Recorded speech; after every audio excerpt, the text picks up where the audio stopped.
Last video में हमने ये देखा था कि बैंकिंग एंड मनी चैप्टर से कौन कौन से इम्पोर्टेंट बोर्ड क्वेश्चंस हैं जिनके एग्जाम में आने के चांसेस हैं। सो उसमें हमने 5 क्वेश्चंस देखे थे कि ये 5 क्वेश्चंस हैं, जिसमें से हमने question number 1 functions of the central bank discuss किया था। सो आज हम इस वीडियो में सेकेंड क्वेश्चन का जो आंसर है वो डिस्कस करेंगे। हमारा सेकेंड क्वेश्चन है, explain the process of money creation by commercial banks, कि जो कमर्शियल बैंक होते हैं वो हमारी इकोनॉमी में मनी को कैसे क्रिएट करते हैं, मनी क्रिएशन कैसे होता है। और ये क्वेश्चन 2 तरीके से आ सकता है। एक तो ऐसे कि explain the process of money creation by commercial banks, and second ऐसे कि do you consider a commercial bank creator of money in the economy. So ये इन दोनों में से किसी भी तरीके से आ सकता है। So now let's start. So money creation by the commercial banks, हम सबको पता है कि हमारी इकोनॉमी में, हमारी कंट्री में जो सबसे बड़ा बैंक है, एपेक्स बैंक है, वो आरबीआई है, reserve bank of India. Reserve bank of India के पास बहुत सारे टूल्स होते हैं, बहुत सारी वो मॉनेटरी टूल्स होते हैं जिसके थ्रू वो हमारी कंट्री में, हमारी इकोनॉमी में मनी सप्लाई को कंट्रोल करता है। लेकिन बहुत सारे जो कमर्शियल बैंक्स हैं वो भी हम कह सकते हैं कि एक इम्पोर्टेंट रोल प्ले करते हैं, जो कि हम बोलते हैं बेसिकली मनी क्रिएशन का। क्योंकि हमारी इकोनॉमी में जो मनी क्रिएट की जाती है वो कमर्शियल बैंक कैसे करते हैं और क्या क्या उसकी प्रोसेस होती है, तो आज हम ये डिस्कस करते हैं। So process of money creation by the commercial banks. So जो कमर्शियल बैंक होते हैं वो डायरेक्टली डील करते हैं पब्लिक के साथ। सो पब्लिक जब भी अपनी सेविंग्स या अपनी मनी कैश की फॉर्म में बैंक या कमर्शियल बैंक के पास डिपॉजिट कराती है तो उसको बोला जाता है प्राइमरी डिपॉजिट्स। क्योंकि जब भी हम आम लोग, आम जनता कमर्शियल बैंक के पास जाते हैं, उनके पास अपनी सेविंग्स या अपनी जो भी मनी होती है, अमाउंट होता है, वो डिपॉजिट कराते हैं, तो उसको बोलते हैं प्राइमरी डिपॉजिट। कमर्शियल बैंक सीधे पब्लिक के साथ डील करते हैं, जैसे कि पब्लिक कमर्शियल बैंक के पास ही अपनी मनी डिपॉजिट करा सकती है, उससे ही लोन ले सकती है। पब्लिक का आरबीआई के साथ कोई डायरेक्ट कनेक्शन नहीं होता है। सो बैंक के पास जो भी कैश डिपॉजिट आते हैं पब्लिक के, उसको बोला जाता है प्राइमरी डिपॉजिट्स। अब जब बैंक, कमर्शियल बैंक आम जनता को, जो अगर किसी इंसान को लोन चाहिए वो जाता है कमर्शियल बैंक के पास। सो जब कमर्शियल बैंक उस इंसान को लोन देता है, वो उसको कैश की फॉर्म में लोन ना देके उसके अकाउंट में ट्रांसफ़र करता है। तो जो वो अमाउंट उसके अकाउंट में ट्रांसफ़र करता है लोन, उसको बोला जाता है secondary deposits. Okay, so primary deposit plus secondary deposit, जब हम इन दोनों को मिला देते हैं तो उसको बोला जाता है demand deposits. So primary deposit plus secondary deposit, that is demand deposits. और डिमांड डिपॉजिट वो होता है जो लोगों का पैसा होता है, लोगों के डिपॉजिट्स होते हैं कमर्शियल बैंक में। सो जो ये बैंक होते हैं कमर्शियल बैंक, इनको एक CRR रखना होता है आरबीआई के पास, एक कैश रिजर्व रेशियो। ये जितना भी इनका टोटल डिपॉजिट होता है, टोटल अमाउंट होता है, ये उसका कुछ परसेंटेज आरबीआई के पास डिपॉजिट कराते हैं, आरबीआई के पास मेंटेन करके रखते हैं। और कमर्शियल बैंक उस CRR से कई गुना ज़्यादा अमाउंट को लोन की फॉर्म में दे सकते हैं। और बोरोअर्स भी, जो इंसान लोन लेता है, वो उस अमाउंट को चेक की फॉर्म में लोन के अगेंस्ट इशू कर सकता है, कि वो चेक इशू कर सकता है। और ये बेसिकली जो चेक्स होते हैं ये हमारी इकोनॉमी में इधर उधर घूमते रहते हैं। सो जब हम प्राइमरी डिपॉजिट और सेकेंडरी डिपॉजिट को मिला देते हैं तो वो बेसिकली डिमांड डिपॉजिट बन जाते हैं। Total demand deposits with the bank are many times more than the cash reserves of the commercial bank. This is because the commercial banks know by way of their historical experience that all the depositors would not show up in the banks to withdraw all their deposits by way of cash. So जो total demand deposits होते हैं, जो bank के पास, commercial bank के पास जितने भी आम लोगों का अमाउंट होता है, मनी होती है, सेविंग्स होती है, वो उन कमर्शियल बैंक के कैश रिजर्व से कई गुना ज़्यादा होता है।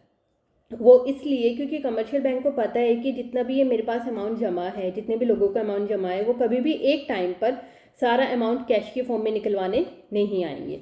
इसलिए जो कमर्शियल बैंक होते हैं वो एक फिक्स्ड अमाउंट अपने पास रख के बाकी सारा अमाउंट लोन की फॉर्म में लोगों को दे देते हैं। क्योंकि उनका एक्सपीरियंस कहता है कि जो भी, जितने भी लोग हैं, वो कभी भी सेम टाइम पे अपना अमाउंट निकलवाने उनके पास नहीं जाएंगे। So all demand deposits held by the people serve as money supply in the economy just like cash held by the people. So ये जितने भी डिमांड डिपॉजिट्स होते हैं ये हमारी इकोनॉमी में मनी सप्लाई की तरह यूज होते हैं. So demand deposit serving as money supply is called bank money. So जो डिमांड डिपॉजिट मनी सप्लाई की तरह काम करते हैं उसी को बैंक मनी भी बोला जाता है, क्योंकि यह जो मनी क्रिएशन होता है ये बैंक के थ्रू होता है, इसलिए हम इसको मनी बैंक मनी बोलते हैं. Because this is circulating in the system not in the form of cash but in the form of checks issued by the bank to the holders of the demand deposit. क्योंकि जो ये amount होता है, जो ये amount circulate होता है हमारी इकोनॉमी में, वो कैश के फॉर्म में नहीं बल्कि चेक के फॉर्म में होता है, इसलिए डिमांड डिपॉजिट्स को हम बेसिकली बैंक मनी भी बोलते हैं. ओके, अब हम इसको समझते हैं कि एग्जाम्पल के थ्रू कि वो कैसे. Okay, let's start. Suppose there is a single banking system in the economy and initially the bank receives deposit of rupees 1000. Okay, suppose हमारी कंट्री में सिर्फ एक ही कमर्शियल बैंक है. So उसके पास कहते हैं कोई एक इंसान जाता है और उसके पास अपना 1000 रुपीज़ डिपॉजिट करा देता है कि ठीक है भाई मेरे पास 1000 रुपीज़ की सेविंग्स है और मैं आपके बैंक में डिपॉजिट करा रहा हूँ. तो कमर्शियल बैंक क्या करेगा, उसका कुछ परसेंटेज, सपोज CRR जो है वो कैश रिजर्व रेशियो जो है वो RBI ने 10% डिसाइड किया, तो उसका 10% रख के बाकी जो भी होगा 90% वो लोन के फॉर्म में उसको डिस्ट्रीब्यूट करना स्टार्ट कर देगा. जैसे कि उस इंसान ने 1000 रुपीज़ डिपॉजिट कराए तो उसने उसमें से 100 रुपीज़ अपने पास रखे और जो 900 रुपीज़ है वो लोन की फॉर्म में दे दिए. सो इसी तरीके से अब उसके पास बचे 900 रुपीज़. अब उसके पास फिर कोई एक इंसान जाता है कि भाई मुझे लोन चाहिए, तो वो क्या करेगा, वो 900 रुपीज़ का फिर से 10% अपने पास रखेगा, 90 रुपीज़, और जो 810 होंगे वो उसको फिर से लोन की फॉर्म में दे देगा. तो इस तरीके से ये प्रोसीजर तब तक चलती रहेगी, प्रोसेस तब तक चलती रहेगी जब तक कि जो डिपॉजिट अमाउंट है वो 10,000 रुपीज़ ना हो जाए.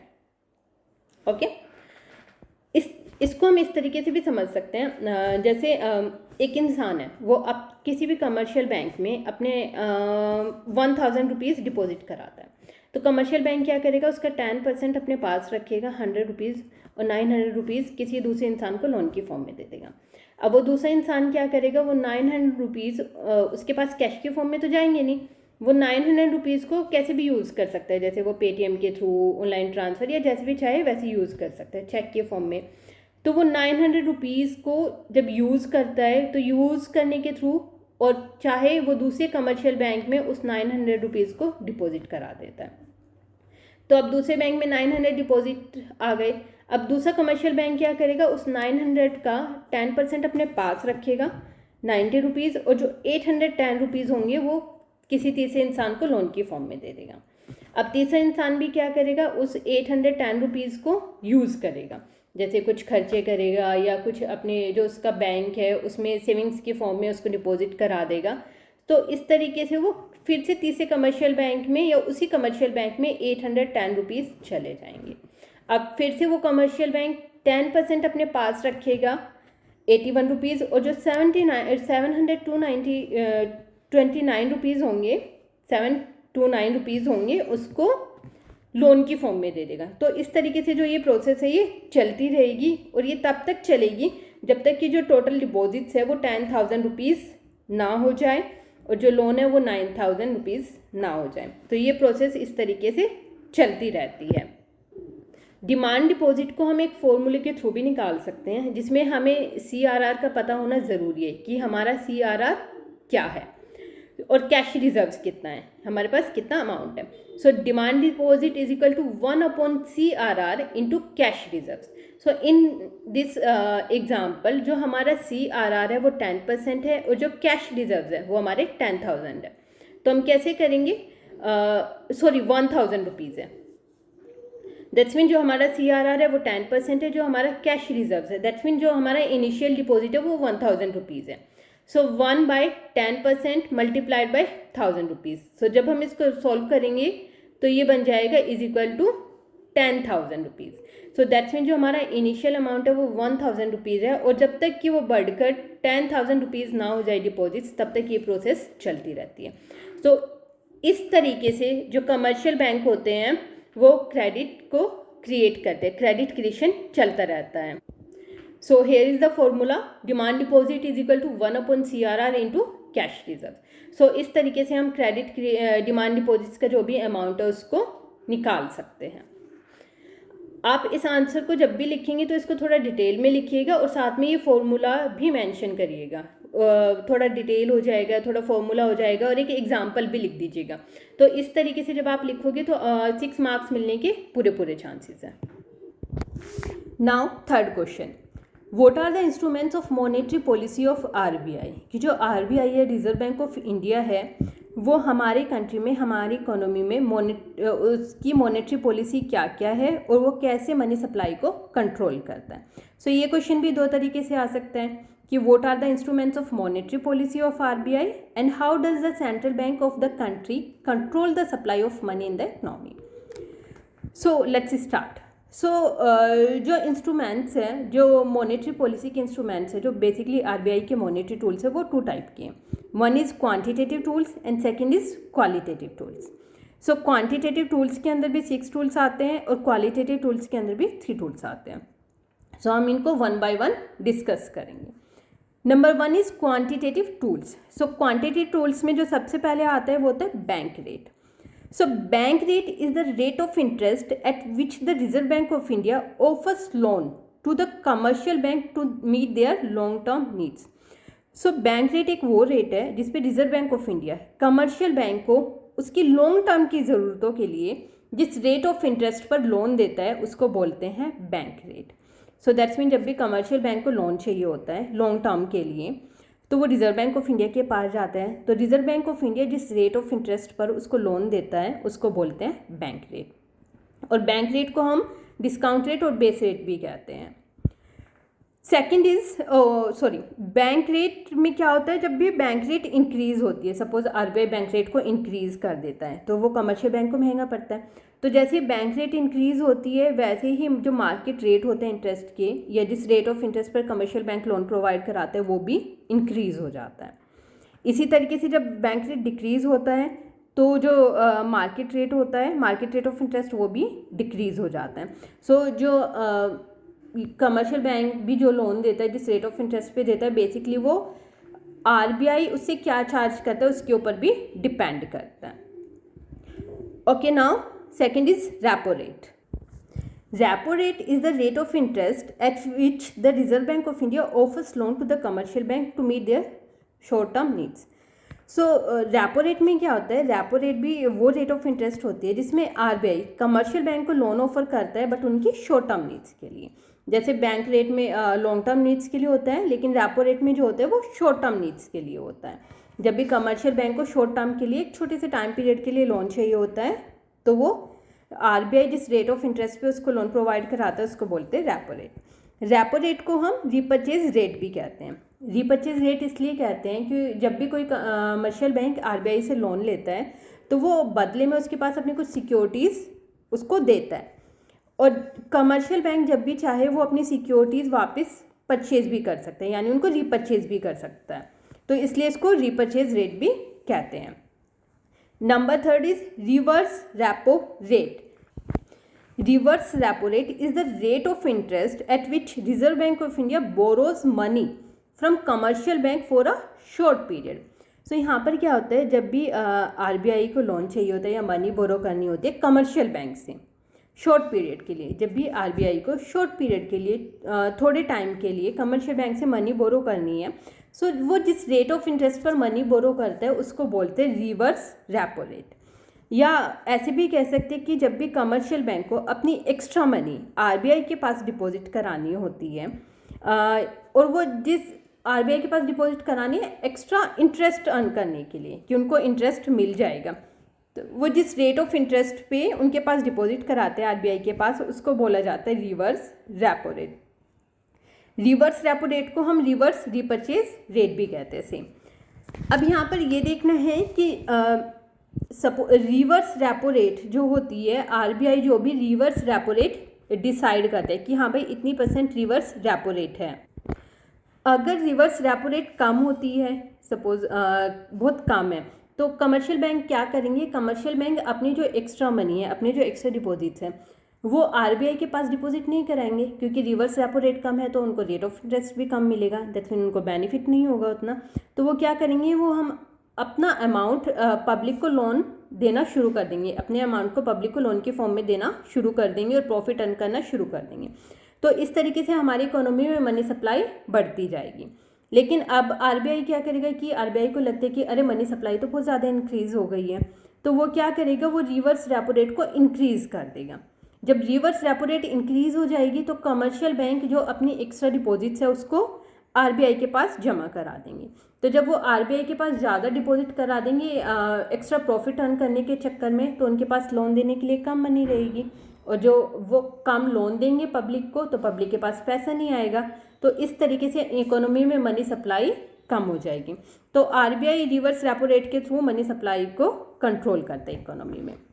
Now next is open market operations refer to the buying and selling of government securities by the Reserve Bank of India in the open market to control the money supply and credit conditions in the economy.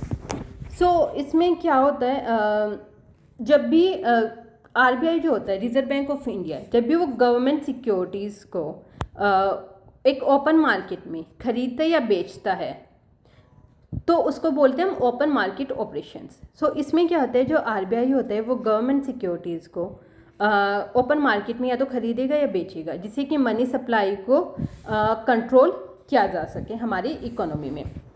इसका main purpose ये होता है कि ठीक है भाई, money supply बहुत ज़्यादा हो गई है इकोनॉमी में, तो आरबीआई क्या करेगा, गवर्नमेंट सिक्योरिटीज़ को बेच देगा।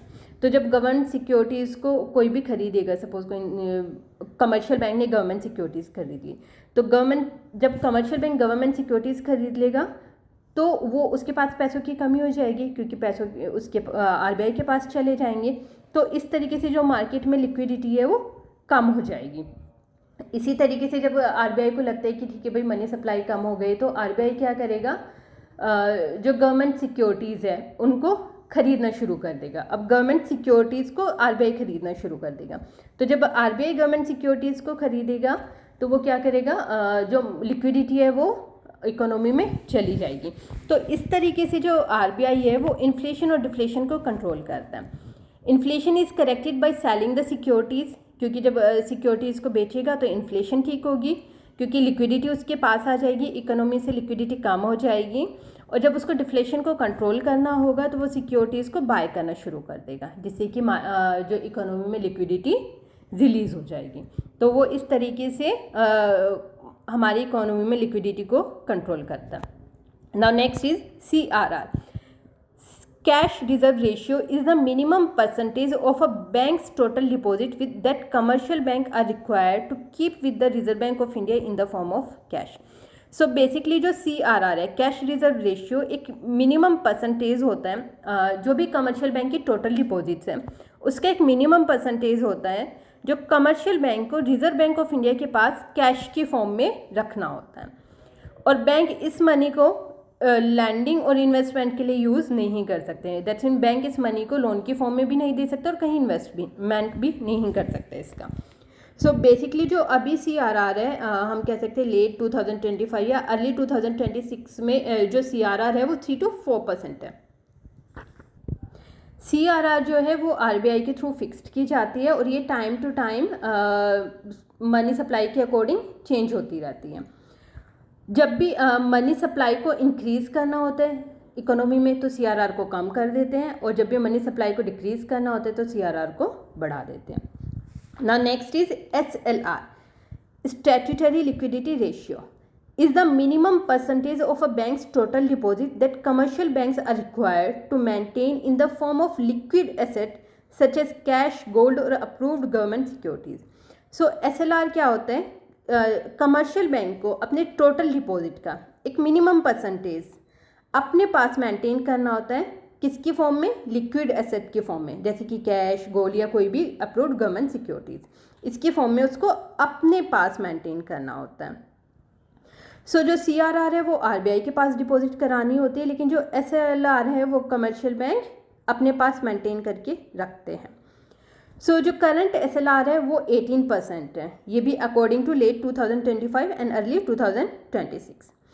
सो SLR भी जो होती है वो RBI के थ्रू डिसाइड की जाती है, वो भी कि हमारी इकोनॉमी में मनी सप्लाई कैसी है, और ये भी टाइम टू टाइम चेंज होती रहती है according to economy money supply. Now next that is qualitative tools. So qualitative tools क्या है? क्वालिटेटिव टूल्स के अंदर भी 3 आते हैं, margin requirement, rationing of credit and moral suasion. So qualitative tools basically वो इंस्ट्रूमेंट्स होते हैं जो इकोनॉमी के कुछ सेलेक्टेड सेक्टर्स में क्रेडिट को कंट्रोल करते हैं। सो बेसिकली क्वालिटेटिव इंस्ट्रूमेंट्स को हमारी इकोनॉमी के जो कुछ सेलेक्टेड सेक्टर्स हैं उसमें क्रेडिट कंट्रोल करने के लिए यूज़ किया जाता है, क्योंकि इन सेक्टर्स में जब भी मनी सप्लाई को इंक्रीज या डिक्रीज करना होता है तो हम इन टूल्स को यूज़ करते हैं। सो इसमें number 1 is margin requirement. So margin requirement refers to the difference between market value of the security offered for loans, the amount of loan offered by the commercial banks. Margin requirement basically एक difference होता है market value का और उसकी exact value का। Okay, let's take an example. Margin requirement क्या है? Margin requirement basically एक डिफरेंस बताता है कि जो भी लोन दिया जा रहा है वो लोन कितना दिया जा रहा है और जो एसेट रखा गया है उसकी एग्जैक्ट मार्केट वैल्यू क्या है। ओके, सपोज कि एक इंसान को लोन लेना है 1 लाख का लोन लेना, तो वो जाता है कमर्शियल बैंक के पास। तो कमर्शियल बैंक बोलते हैं कि ठीक है भाई मैं तुझे लोन तो दे दूंगा लेकिन उसके बदले में तुझे अपनी कोई एसेट मेरे पास रखनी होगी। तो वो इंसान क्या करता है, उसके कमर्शियल बैंक के पास अपना हाउस रख देता है, गिरवी रख देता है। उस हाउस की जो एग्जैक्ट मार्केट वैल्यू है वो 1 लाख है, लेकिन कमर्शियल बैंक बोलते हैं कि भाई मैं 1 लाख का लोन नहीं दूंगा, तुझे 80,000 का लोन दूंगा।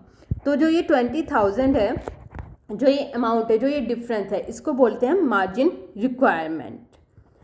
सो ये मार्जिन रिक्वायरमेंट बैंक अपने पास रखते हैं, वो कभी भी एग्जैक्ट मार्केट वैल्यू की जितना उसको लोन नहीं देता है। सो जो ये मार्जिन होता है बेसिकली सेंट्रल बैंक के थ्रू फिक्स होता है कि जिसके थ्रू वो क्रेडिट कंट्रोल कर सकें, क्योंकि जितना ज़्यादा मार्जिन रिक्वायरमेंट होगा उतनी ही जो मनी सप्लाई है, मार्जिन रिक्वायरमेंट अगर ज़्यादा है, सपोज करो 20% है, 30% है, तो ये गैप बहुत ज़्यादा हो जाएगा, तो लोगों को लोन कम मिलेगा। तो जब लोन कम मिलेगा तो मनी सप्लाई अपने आप ही कम हो जाएगी, और जब भी मार्जिन रिक्वायरमेंट थोड़ा कम हो जाता है, सपोज करो बहुत कम हो गया है, तो लोगों को ज़्यादा लोन मिल पाएगा, तो इस तरीके से मनी सप्लाई इंक्रीज हो जाएगी। तो बेसिकली मार्जिन रिक्वायरमेंट के थ्रू भी RBI मनी सप्लाई को कंट्रोल करता है। Next is rationing of credit. Rationing of credit refers to the method by which the central bank limit or fix the amount of credit that commercial banks can given to certain sectors or borrowers. So rationing of credit में क्या होता है, RBI commercial bank को बताते हैं कि भाई आप इन सेक्टर्स में इतना ही अमाउंट का लोन दे सकते हो। दैट्स मीन ये सेक्टर फिक्स्ड है और इन सेक्टर्स में आप एक लिमिट में ही अमाउंट का लोन दे सकते हो, इससे ज़्यादा आप नहीं दे सकते। सो बेसिकली ये जो अमाउंट होता है ये फिक्स कर दिया जाता है RBI के थ्रू, और कमर्शियल बैंक फिर उसी लिमिट तक जो भी सेक्टर्स होते हैं उनमें लोन प्रोवाइड कराते हैं। ये इसलिए किया जाता है कि जो भी इन्फ्लेशन है उसको कंट्रोल किया जा सके और क्रेडिट का मिसयूज़ ना हो सके। Next is moral suasion. So moral suasion is a method of credit control in which the central bank persuades, advise or request commercial banks to follow its policies instead of using force or legal action. So moral suasion basically क्या होता है, ये advice और request के उस पर चलते हैं कि RBI इसमें कमर्शियल बैंक को ऑर्डर ना दे के या कोई भी लीगल एक्शन की ना बोल के उनसे सिर्फ रिक्वेस्ट करता है या उनको एडवाइस देता है, सजेस्ट करता है कि भाई आप इन सेक्टर में जो सर्टेन सेक्टर्स में हैं उनमें लोन प्रोवाइड करो। इसमें RBI कमर्शियल बैंक को कोई कह सकते कि ऑर्डर नहीं देते, सिर्फ उनसे रिक्वेस्ट करते हैं, उनका एडवाइस और सजेस्ट करते हैं कि आप ये पॉलिसीज़ फॉलो करो, जिससे कि जो अननेसेसरी लैंडिंग है, जो अननेसेसरी लोन वगैरह है वो कम किया जा सके, इन्फ्लेशन को कंट्रोल किया जा सके, और जो प्रायोरिटी सेक्टर्स है, suppose take an example health sector है, एजुकेशन सेक्टर है, इनमें लोन को ज़्यादा दे सकें जिससे कि आम लोगों का भला हो सके और एक फाइनेंशियल डिसिप्लिन बना रहे। सो जो ये 3 टूल्स है ये बेसिकली क्वालिटेटिव टूल्स है। सो आरबीआई जो है वो हमारी कंट्री में, हमारी इकोनॉमी में मनी सप्लाई को इन टूल्स के थ्रू कंट्रोल करता है, quantitative tools and qualitative tools. So this is the answer of third question. So अगर आप इसको ऐसे पॉइंट्स में लिखोगे, ऐसे ब्रीफली डिस्क्राइब करके, तो चांसेस है कि आपको अच्छे से मार्क्स मिल जाएंगे।